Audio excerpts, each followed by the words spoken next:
तो क्या हो अगर सूरज आसमान से गायब हो जाए तो लास्ट जापानीज माइथोलॉजी वाले वीडियो में हमने बात की थी उनकी पूरी माइथोलॉजी पर आज हम बस बात करेंगे अमेतेरासु की कि कैसे इजानागी के खुद के बच्चों की जगह उसके पानी से निकले बच्चे जापान के सबसे इम्पोर्टेंट गॉड्स बन गए। तो जिसने लास्ट वीडियो नहीं देखा उनके लिए एक शॉर्ट रिकैप। इजानागी जब अपनी बीवी को अंडरवर्ल्ड से बचाने जाता है तो वो फेल हो जाता है, तो वो रोता है और पानी में अपने आप को धोने जाता है क्योंकि वो अभी अंडरवर्ल्ड में था। तो उसकी आंखों से गिरे पानी से निकलते हैं गॉड अमेतेरासु और सुकोयोमी, और उसकी नाक धोने से निकला गॉड सुजानो। अब ये तुम्हें कई एनिमे की याद दिला सकता है जैसे नरूटो पर, क्योंकि वो एनिमे जापान की माइथोलॉजी से ही इंस्पायर्ड है। अब अमेतेरासु स्पेशल थी क्योंकि तुम कितने ही रिलीजन उठा के देख लो, सूरज देवता या सन गॉड सबसे इम्पोर्टेंट गॉड्स में से एक होते हैं, स्पेशली इंसानों के लिए क्योंकि सूरज से ही जीवन है। पर अमेतेरासु उन रेयर सन गॉड्स में से एक थी जो कि फीमेल थी। सबसे इम्पोर्टेंट गॉड का रोल एक फीमेल का था, और जापान के जो राज करने वाले थे पहले, उनका राजगद्दी पे बैठने का क्लेम यही था कि वो सन गॉडेस के परिवार से आते थे।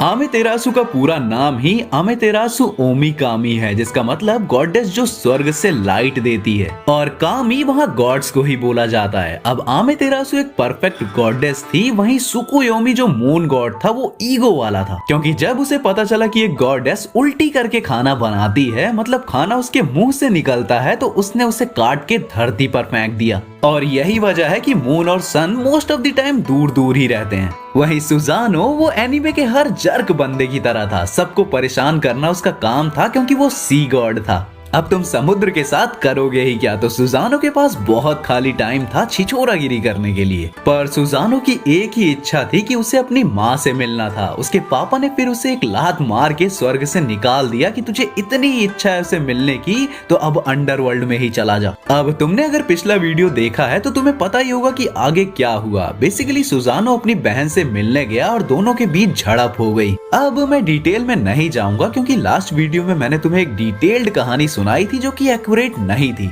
असल में बात क्या है कि ये सारी जो माइथोलॉजी है जापान की, ये कोजिकी और शोकी से आती हैं। तो कुछ वर्जन में तुम सुनोगे कि सुजानो अपनी सिस्टर से हेवन छीनने गया था, और कुछ में सुनोगे कि वो बस अंडरवर्ल्ड जाने से पहले गुड बाय बोलने गया था, और कुछ में तो अंडरवर्ल्ड का मेंशन तक नहीं है। तो इसी वजह से जब तक कहानी का मेन टारगेट सेम है तब तक शायद तुमने जो पढ़ा है वो गलत ना भी हो। अब यहाँ सुजानो जीत जाता है और स्वर्ग में उधम मचाने लगता है, पर उसे कब तक इग्नोर करें क्योंकि उसकी एक गलती की वजह से वहाँ रह रही एक औरत के प्राइवेट पार्ट्स पे चोट लग जाती है और वो मर जाती है। अमेतेरासु अब सुजानो को झेल के थक गई थी, पर क्योंकि सुजानो जीत गया था तो वो उसे कुछ बोल भी नहीं सकती थी। तो वो एक केव या गुफा ढूंढती है और उसके अंदर जाके खुद को लॉक कर लेती है, पर इसकी वजह से पूरा संसार अंधेरे में डूब जाता है। लोगों के बीच डिप्रेशन बढ़ने लगा, पर उनके पास आजकल के टीनेजर्स की तरह मोबाइल फोन नहीं थे और संदीप माहेश्वरी भी नहीं था फेक मोटिवेशन देने के लिए, तो वो वायलेंट हो गए। तो सारे जो मिलियंस ऑफ गॉड्स थे वो एक साथ आए उसे मनाने के लिए।